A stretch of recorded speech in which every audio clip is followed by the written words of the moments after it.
Once upon a time, there was a man called Jacob. Jacob was a born-again, devoted Christian, the kind that some would refer to as a staunch Christian. He was actively involved in his church, and everyone referred to him as Brother Jacob. Brother Jacob was the head of the prayer group in his church and had held the position for a period of 6 years. Apart from his church and Christian life, Brother Jacob was also doing well in business. He owned a large store where he sold plumbing materials, mostly in wholesale. So, he was doing quite well and could be considered rich or financially stable. However, there was one issue with Brother Jacob. He was 40 years old but was still unmarried. This bothered his aged mother because he was her only child. "Mama, I have not seen a woman I can marry yet. When I find that woman, I will get married," Brother Jacob told his mother. Jacob, you mean to tell me that of all the women in this city and even in our village, there is none you see okay to make your wife?" his mother asked, with so much worry and concern. "Yes, Mama, I haven't. When I see the kind of woman I want, I'll definitely get married and won't waste time about it," Brother Jacob replied. In his church, his pastor was also concerned. "Do you want to remain unmarried like the Apostle Paul in the Bible?" his pastor asked him one day. "No, Pastor. I don't want to live my life unmarried. I desire to get married and have a family," Brother Jacob replied. "Then you must make haste to settle down fast because you are overdue for marriage," his pastor said. "Or do you want to start having children and raise them when you are already 50 or 60? he asked Brother Jacob again. "No, Pastor, it is not so. It is just that I haven't seen any lady to marry yet," Brother Jacob told his pastor. "Brother Jacob, we have beautiful godly single sisters in church. Are you saying that you don't like any?" the pastor asked. "No, Pastor," he replied. "And why is that so?" his pastor asked. "Pastor, most of these ladies claim that they are godly, but they can't tarry in prayer. The other day, I asked Sister Jennifer how long she prays every day, and she said only 1 hour. Only 1 hour, Pastor. How can someone who claims to be godly and spirit-filled be praying for only 1 hour?" Brother Jacob explained to his pastor. Sister Jennifer is the assistant choir director in their church. She was modest, beautiful, calm, and sings powerfully, that everyone in the church would often say that whenever she sings, God himself, and not only angels, the saints to be in their midst. This is why Brother Jacob had liked her and was considering telling his pastor about her and proposing to her. But when he engaged her in a conversation one day and learned that she prays for only 1 hour every morning, he changed his mind. "But Brother Jacob, I don't see anything wrong with Sister Jennifer praying for only 1 hour. She is godly, a good girl, and she prays. That is all that should matter," the pastor told him. "No, Pastor. For some other person, that is all that could matter, but not for me. I have been called by God into the ministry of intercession for souls and the kingdom. I pray 7 hours every morning. So, I need a wife who will tarry with me in prayer," Brother Jacob explained. His pastor laughed after listening to him. "Brother Jacob, not everyone would pray for 7 hours. Not everyone is in the prayer group like you are. Moreover, people have work and businesses to go to. They man's work if they stay at home praying for 7 hours every morning? You have the time to do so because you have your own business and you are your own boss. And you even have sales boys and the others working for you. I am sure your business would suffer if your employees stay in their houses to pray for 7 hours every morning before coming to work, he told Jacob. No, Pastor, they pray, oh, they pray. I instruct all my employees to wake up as early as 3 a.m. to pray till 7 a.m. before coming to work and to complete the remaining hours at work. I also do same myself, Brother Jacob said, protesting. The pastor shook his head, realizing that Brother Jacob was naive to believe that all his employees would adhere to his instruction of waking up by 3 a.m. to pray till 7 a.m. every day before coming to work, knowing fully well that he is not in their houses to monitor them. He could see how naive Brother Jacob was, but he was concerned about him still. Okay, Brother Jacob, what about Sister Ginika, who is also in the prayer group as you? She is single and she prays very well. You can attest to that yourself. And I heard from her father that she locks herself in the room and prays for about 5 hours every day. 5 hours every day is not so bad, the pastor said, trying to convince Brother Jacob about the said Sister Ginika. Yes, Pastor, I have tried approaching Sister Ginika, but she said that she does not like me and that I am not the will of God for her, Brother Jacob replied. Sister Ginika is another beautiful single girl in their church and in the prayer group. Her father is one of the deacons in the church, while her mother is the women's Sunday school teacher and also part of the prayer group. Ginika had just graduated from the university, but she was yet to get a good job. So every day, she would go help her mother who owns a very big restaurant. And Ginika is the only unmarried female in the prayer group of the church. But Jacob had seen how passionately and vigorously Ginika could pray, so he piqued interest in her. However, when he approached her, Ginika wasted no time in telling him that she does not like him and is certain that he is not the will of God for her. Sister Ginika, at least take some time to think and pray about it first now, before concluding. You can't just give me a direct answer right on the first day I am making my intention known to you, Brother Jacob had said, trying to convince Ginika. See, there is no need for me to pray or think about it. You cannot be God's will for me, Brother Jacob, Ginika replied sharply. Now, apart from his very naive mind and way of thinking, Brother Jacob was a terrible dresser. He combined and wore very weird unmatching colors, and his shirts were very big. His dressing always makes him appear funny, and this made him undesirable to many ladies, and it is one of the reasons Ginika does not like him. After listening to all Brother Jacob's excuses, the pastor shook his head and decided to let Brother Jacob be and to continue searching for his ideal woman. Now, there was a new lady that joined the church. Her name was Caroline. Caroline was newly transferred by her office to that city, so she started attending Brother Jacob's church. Like most other girls in the church, Caroline is also calm and dresses modestly with her hair always covered to church.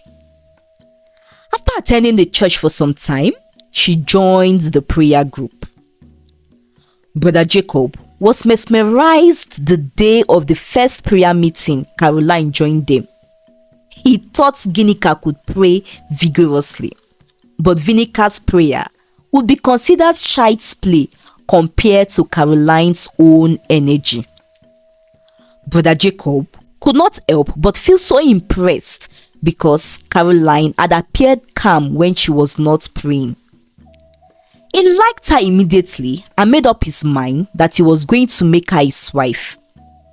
He first decided to be close to her and know her better first by being her friend.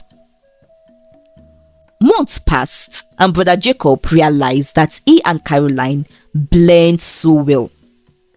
He learned that Caroline also prays for long hours. She also often organized prayer retreats for fellow single sisters and teenagers, and she would pray and pray through it all. One day, Brother Jacob finally opened up about his intention to Caroline, and contrary to the doubt his pastor had when he told him he was going to ask Caroline to marry him, Caroline accepted Brother Jacob's proposal. I like him. Brother Jacob is a good man and has a pure heart. His ideologies may be extreme sometimes, but his intentions are pure and he loves God genuinely. That is of more importance to me, Caroline said to Ginika and Jennifer and another girl who expressed their contrary opinion when they learned that Caroline was now dating Brother Jacob. She also said to them, I will teach him how to dress well and I am sure he would learn. However, Brother Jacob was unwilling to learn. The essence of wearing clothes is to cover our nakedness and not to display fashion. It doesn't matter what colors I combine. I am not concerned about that at all. I just pick any shirt and trouser and wear it. Bothering myself about what shirts to wear with what trouser is a waste of time, and I consider it carnality, he told Caroline whenever she tried to advise him about his choice of clothes and make him dress smart. Still, Caroline was patient with him and believed that he would adjust eventually. Then one day, it was Caroline's birthday. Brother Jacob came visiting and bearing a gift. He handed her the gift that was beautifully wrapped. And after he left, Caroline was so excited and quickly unwrapped the gift. However, she was disappointed when she discovered that the gift was only a big Holy Bible. So, the next time when they met in church, Caroline expressed how she felt. She told him that she did appreciate his thoughtfulness about getting her a gift, but that she would have appreciated it if he got her something else, something nice other than a Bible. Brother Jacob, you are aware that I have 3 hardcover Bibles already in different translations. You have been to my place and have seen them. So, it is not as if I do not own a Bible for you to have gifted me one. Moreover, the Bible you gifted me, you are aware I already have that translation. So why didn't you buy a different one at least? Well, I think it was unromantic of you to have gifted me just a Bible on my birthday. Something else would have been better, like a nice perfume or a wristwatch, Caroline said to him. Ha, Sister Caroline, you are complaining that I gifted you a Bible? Don't you know that we can never get enough or too much of the Word of God? Came Brother Jacob's reply. He left and started avoiding Caroline. He stopped calling or texting her and tried his best to avoid her in church. Then one day, Caroline caught up with him and stopped him to ask him why he had been avoiding her. That was when he told her that he was no longer interested in the relationship. Pastor, Sister Caroline is concerned about the carnal things of the world. If not so, why would she complain that I gifted her a Bible and wished for something else? It is those ladies who are of the world that are concerned about such things, he told his pastor when his pastor called him to find out why he was no longer interested in his relationship with Caroline. And so, was how brother Jacob broke off his relationship and went on discrediting every girl. To him, it is either they are not prayerful enough or that their love for God was not deep enough. It is either they love the things he considered carnal or that they look like girls who loved money, which he would always term as vanity. One time, after he had called off his relationship with Caroline, he dated one girl called Ginika, a new pastor's daughter. But within 3 months of their courtship, he broke off their relationship because he saw that Ginika often hugged and spent time talking to a particular sister in church he considered not godly. Ginika explained to him that the lady was a colleague and desk mate at her workplace, and that she couldn't just ignore and shun the lady when the lady had not offended her. But brother Jacob kept insisting that she had to, and broke off their relationship when she refused to stop interacting with the said lady. After his several failed relationships, brother Jacob decided that he would not look at any girl in his church again, and decided that he would go look for and pick a wife from a church called Deeper Saints Ministries Church. The members of the Deeper Saints Ministries Church are known to be a set of very deep religious people and are believed to not engage in many things some churches might condone or overlook. They do not wear earrings and other jewelries. They do not wear wigs. They wear only loosely fitted clothes and avoid any form of facial beauty makeup.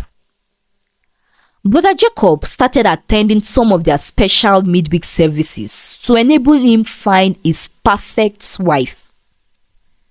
Our church allows some level of worldliness, but not in Deeper Saints Ministries Church, he said to himself as he started attending their midweek services.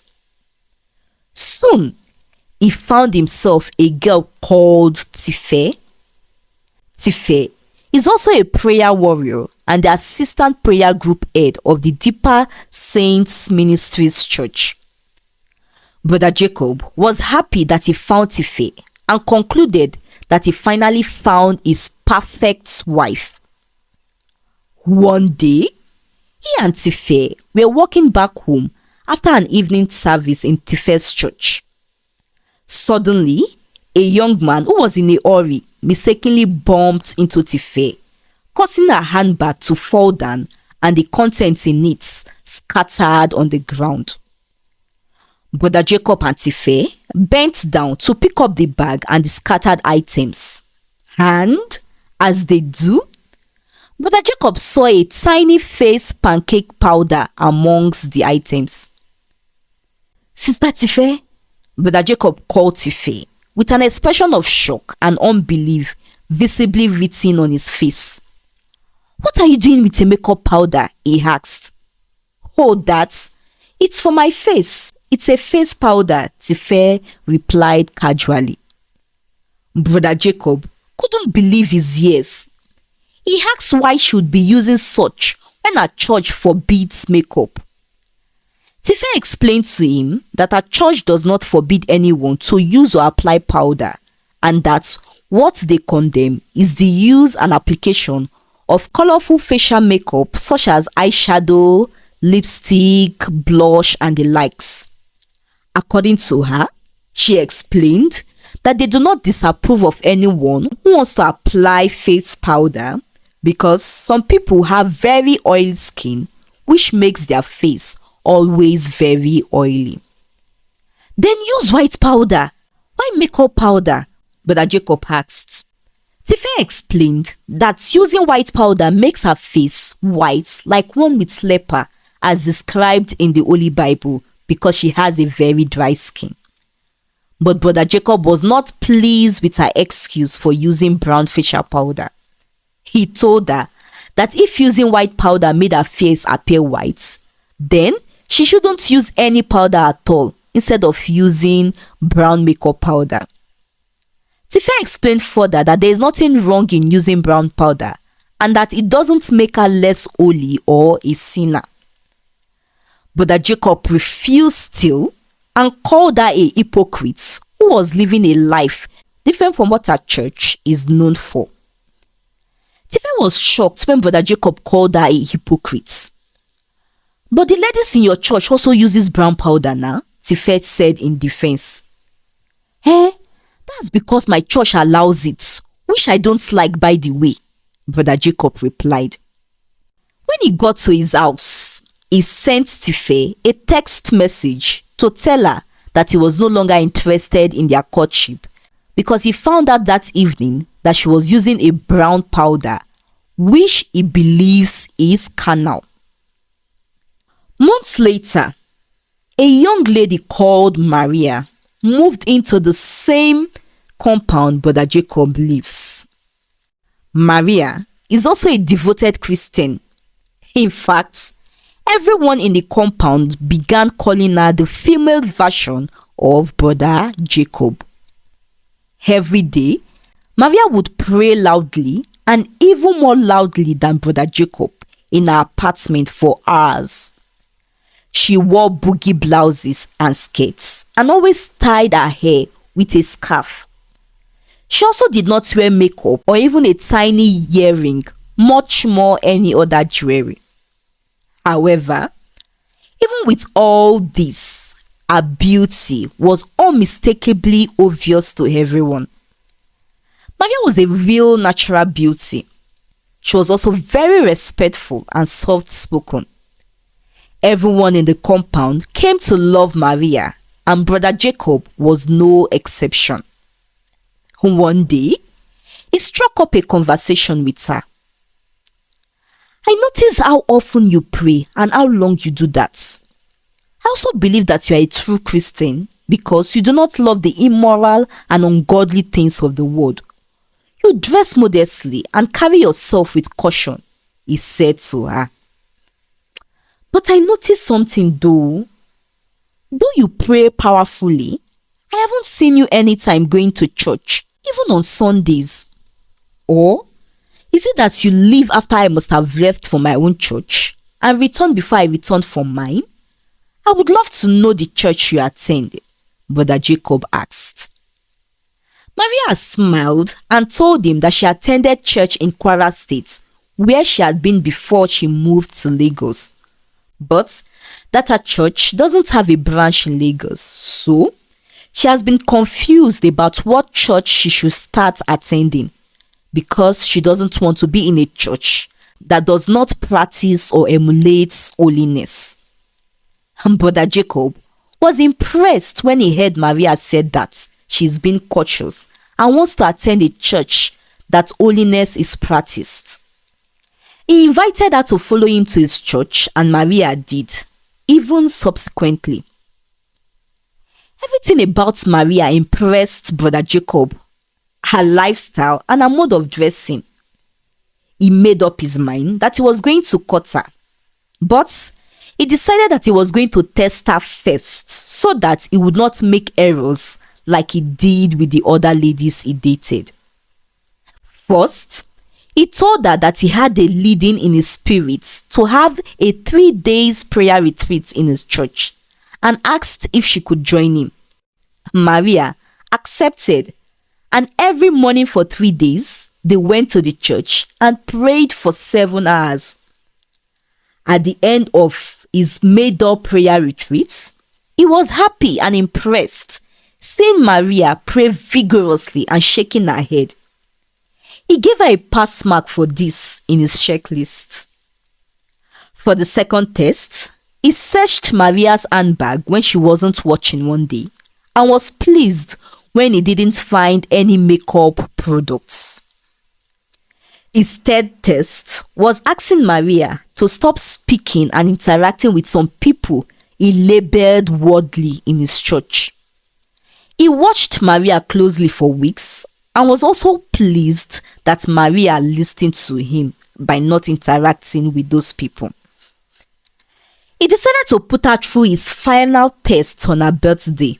He bought a large Bible for her as a gift And to his amazement, Maria was joyful.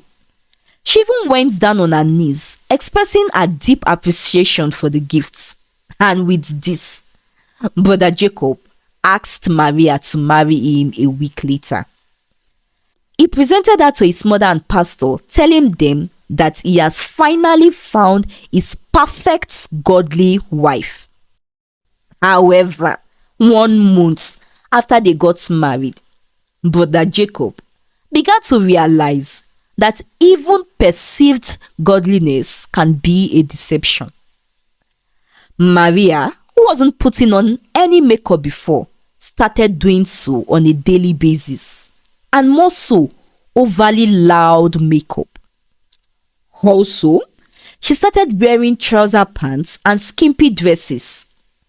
She stopped covering her hair and wore wigs of different colors. "Please don't stress me. I want to dress like this," she said whenever Brother Jacob complained about her sudden change. She stopped praying like she used to and even stopped going to church. She also started demanding huge amounts of money from Brother Jacob. At first, she lied that it was to stock up the house with foodstuffs. But Brother Jacob couldn't see any tangible foodstuffs she was buying. She requested for money weekly to buy food in the house, but would use the money to buy clothes, bags, jewelries, shoes, and wigs. And if Brother Jacob refuses to give her the money she requested for, she would refuse to prepare food for him or would sell something valuable in the house to get the money she wants. On the 3rd month of their marriage, she demanded that Brother Jacob take her to Dubai. "You are a boring and stingy man. You have money, but you will refuse to spend it and live your life like a pauper, all in the name of being a Christian. You didn't even take me for a honeymoon," she said. "Me, I want to go to Dubai, you. You may decide not to go with me if you do wish, but me, I want to go. And you must provide the money for it," she said to him. But Jacob had ignored her and refused to give her the money.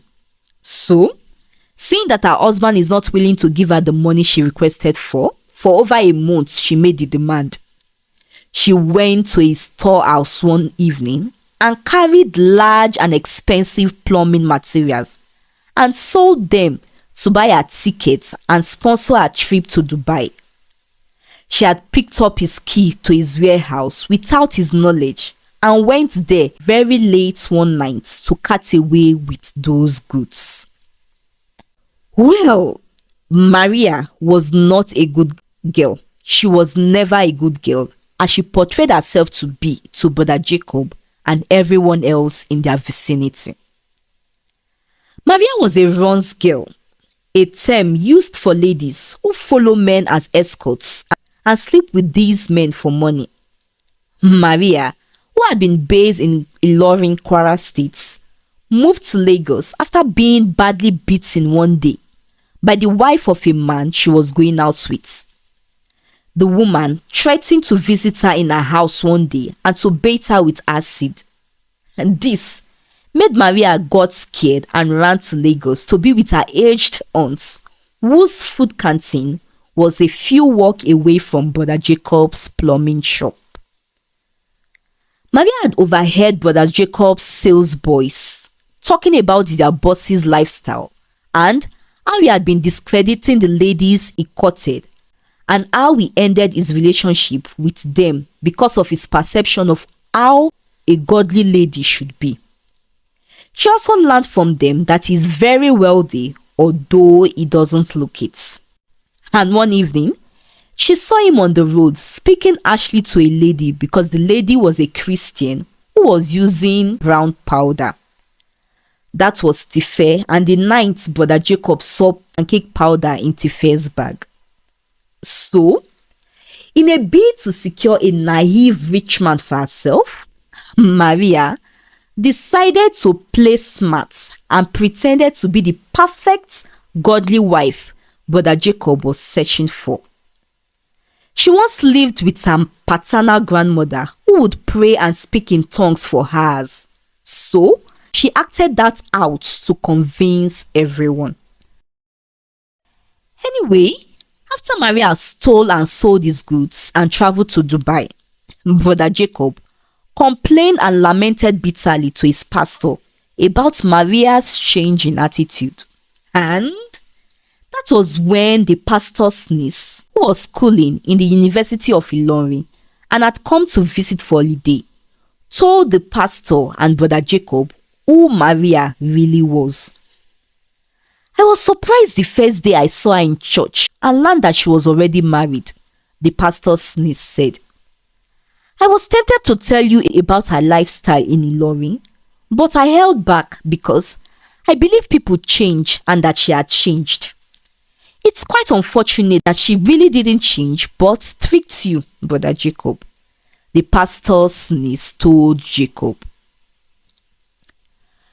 Well, I sympathize with you, Brother Jacob, about the turn of events in your marriage.